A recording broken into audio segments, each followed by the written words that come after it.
Heboh resesi global 2023, banyak orang khawatir akan terjadinya krisis atau crash di 2008 dan 98. Sehingga banyak yang berpikir, apakah sebaiknya kita cash is the king aja ya, atau cash out aja. Menjual investasi kita supaya kita nanti bisa nampung lagi di bawah, atau mengeluarkan, mencairkan uang kita di bank gitu. Jadi supaya aman nih, katanya takut kalau dilikuidasi atau mengalami kerugian besar. Nah, sebenarnya apa sih cash is the king itu, dan apakah kita mesti melakukan itu atau justru sebaiknya jangan?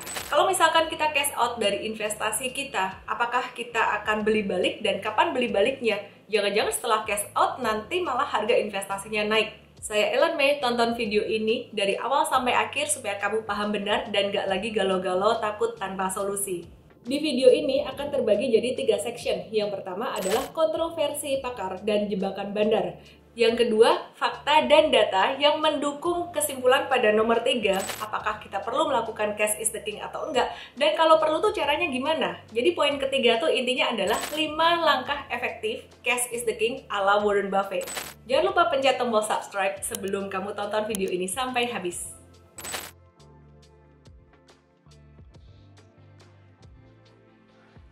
Sebelum kita bahas lebih dalam tentang kontroversi ini, ada baiknya kita tahu dulu nih, apa itu cash is the king. Cash is the king adalah satu kondisi di mana uang cash itu dianggap jauh lebih berharga daripada berbagai instrumen investasi. Hal ini menyebabkan banyak orang berbondong-bondong untuk menjual instrumen investasinya, bahkan cash out atau menarik uangnya dari bank karena takut jika banknya dilikuidasi seperti tahun 98. Nah, akhir-akhir ini ada 2 pakar keuangan yang getol banget mengkampanyekan cash is the king, yaitu Michael Burry dan Ray Dalio. Siapa sih sebenarnya mereka dan apa yang mereka katakan?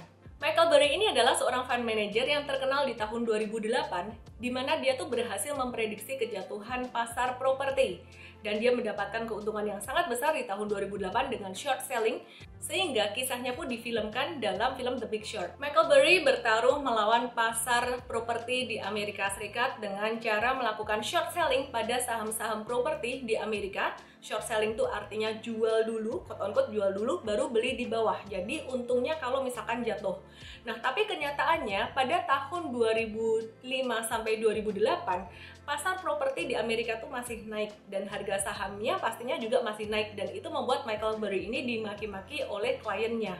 Namun 3 tahun kemudian di tahun 2008 prediksinya terjadi dan pasar properti di Amerika pun runtuh, demikian pula dengan harga saham-saham properti. Dia pun mendapatkan keuntungan bersih sekitar 800 juta US dollar atau naik sekitar 6 kali lipat dibandingkan dengan keuntungan pada tahun-tahun sebelumnya. Setelah itu Michael Burry nutup Scion Capital atau hedge fund-nya karena dia udah stres banget gitu.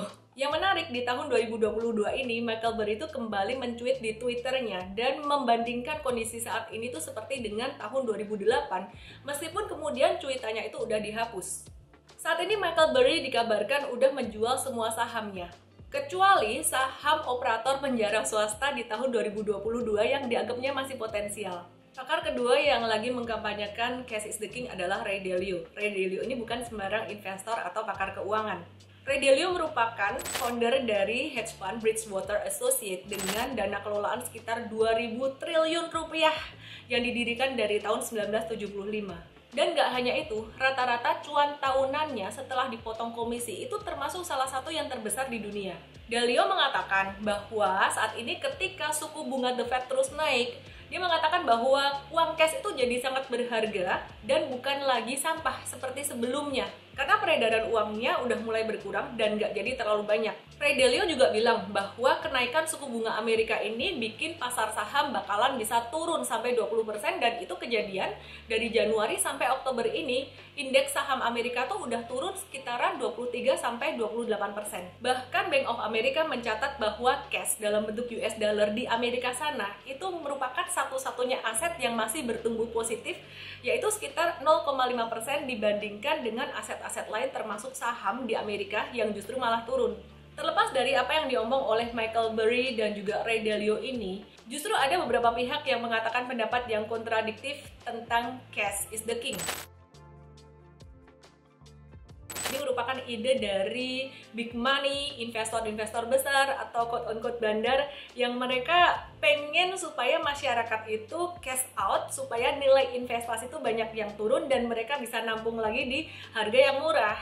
Salah satu contohnya adalah berita tentang kekhawatiran kolapsnya ekonomi China karena case Evergrande pada tahun 2021 kemarin, yang membuat banyak orang khawatir apakah krisis di tahun 2008 tuh akan terulang kembali. Di situ banyak sekali campaign untuk cash out atau mencairkan uang. Tapi kenyataannya harga saham di tahun 2021 masih naik-naik aja. Nah, di sini jadi polemik dan satu tanda tanya besar, kenapa orang kaya makin kaya dan orang miskin makin miskin? Apakah itu penyebabnya?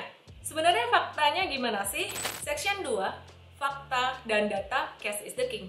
Ketakutan besar di masyarakat akan resesi global 2023 seperti yang diantisipasi oleh Presiden Jokowi, Menteri Keuangan Sri Mulyani, dan juga antisipasi akan adanya perang nuklir yang disampaikan oleh Pak Menteri Luhut Binsar Panjaitan. Naiknya inflasi, suku bunga, harga BBM, perang Rusia-Ukraina, problem serius pada bank besar seperti Credit Suisse. Menimbulkan pertanyaan, perlukah kita cash out? Selain itu, naiknya US dollar juga membuat banyak orang tuh trauma akan kejadian tahun 98, di mana banyak bank-bank dilikuidasi. Sehingga setiap kali muncul isu resesi, banyak orang yang berpikir, wah, perlu nggak sih aku ambil uang dari bank, takut di-rush? Padahal kalau banyak orang nge-rush uang di bank, yang seharusnya nggak ada apa-apa tuh malah terjadi crash beneran. Terus kalau misalkan kita FOMO atau fear of missing out, beli US dollar padahal sekarang udah naik ketinggian, jangan-jangan malah jadi beli di pucuk atau beli di atas dan nanti malah rugi gitu. Faktanya gimana sih? Banyak orang yang asal baca berita aja alias sepotong-sepotong. Contohnya, ada yang mengatakan bahwa Bank Indonesia itu juga membahas tentang cash is the king loh. Tapi sebenarnya kalau kita perhatikan dalam artikel tersebut, Bank Indonesia itu nggak suruh kita untuk melakukan cash out. Yang dibahas di situ sebenarnya adalah kondisi Indonesia yang lebih bagus daripada kondisi global. Dan cash is the king atau cash out itu terjadi di Amerika, bukan di Indonesia.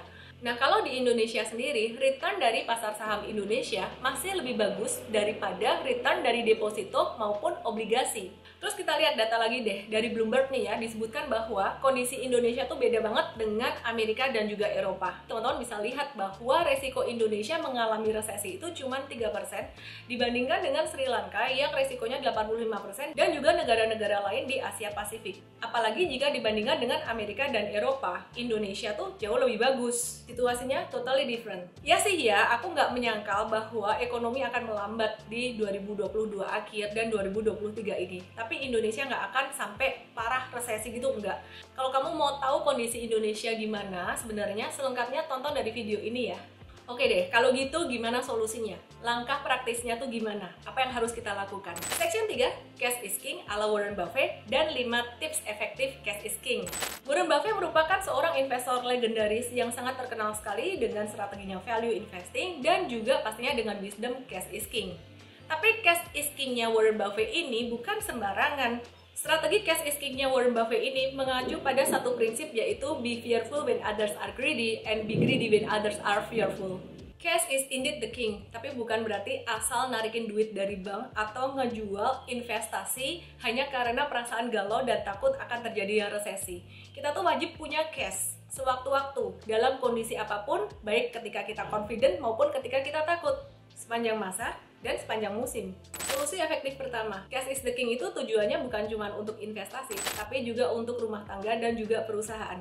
Miliki dana darurat, dana cadangan, dana opportunity yang diletakkan dalam instrumen-instrumen investasi yang liquid. Liquid itu artinya gampang dicairin. Contohnya tabungan, deposito, obligasi, emas. Kalau dijual tuh gampang laku dan gampang jadi duit cash. Terus resikonya juga kecil. Tips efektif yang kedua, mempersiapkan cash bukan ketika hanya lagi resesi aja. Bahkan kita mesti cash out ketika harga saham tuh lagi di atas-atasnya, lagi di pucuk-pucuknya, atau ekonomi tuh lagi bagus-bagusnya. Saya belajar dari pengalaman tahun 2007-2008, di mana waktu itu beritanya tuh bagus semua, ekonomi tuh bagus semua, harga saham naik tinggi-tingginya.